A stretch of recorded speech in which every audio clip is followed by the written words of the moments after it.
Bonjour à tous et bienvenue dans ce nouvel épisode où je décrypte un indicateur ou un document clé de la finance d'entreprise. Aujourd'hui, je vais vous parler d'un pilier de la communication financière des sociétés cotées, l'URD, le document d'enregistrement universel. Un document souvent perçu comme technique, mais qui en réalité joue un rôle stratégique majeur. Alors, qu'est-ce que l'URD? L'URD, c'est le document annuel qui rassemble toutes les informations essentielles sur une société cotée, sa stratégie, ses résultats, ses risques et ses engagements extra-financiers. Il a remplacé en 2019 l'ancien document de référence pour harmoniser les règles au niveau européen. Et en pratique, c'est simple. Dès qu'une entreprise envisage une opération sur les marchés, l'URD devient obligatoire.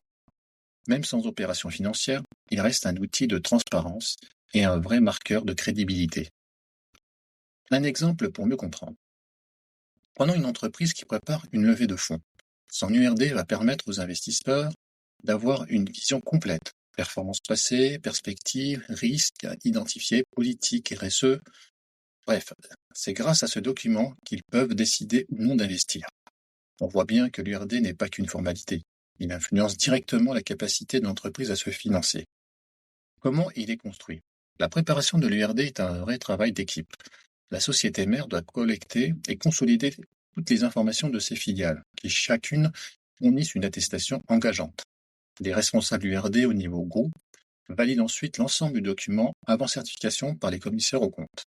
Ce processus garantit la fiabilité de l'information, mais nécessite une organisation solide et une communication interne fluide. Ce que l'URD doit contenir. L'URD doit d'abord avoir 5 grandes catégories d'informations obligatoires. Les informations générales sur l'entreprise, son capital et ses dirigeants, les informations financières, activités, résultats, perspectives, risques, les informations extra-financières, RSE, enjeux environnementaux, gouvernance, les opérations financières réalisées ou en cours, les dispositifs de contrôle interne, de gestion des risques et les litiges éventuels. À cela s'ajoutent 2 contraintes techniques. Le format XHTML et le XBRL qui permet d'enrichir les données avec des balises XBRL pour faciliter la lecture automatique. Et bien sûr, la validation par l'EMF. En cas de non-conformité, les sanctions peuvent être très lourdes, jusqu'à 100 000 € ou 5% du chiffre d'affaires. Alors mon avis, à mon sens, l'URD est bien plus qu'un document réglementaire. C'est un outil stratégique qui oblige les entreprises à clarifier leur vision, à structurer leur communication et à démontrer leur création de valeur. C'est aussi un levier de confiance auprès des investisseurs, des partenaires et même des collaborateurs. Dans un environnement où la transparence devient essentielle, l'URD est un vecteur de crédibilité incontournable. En résumé, l'URD est un document central pour les sociétés cotées. Complet, exigeant, mais extrêmement structurant.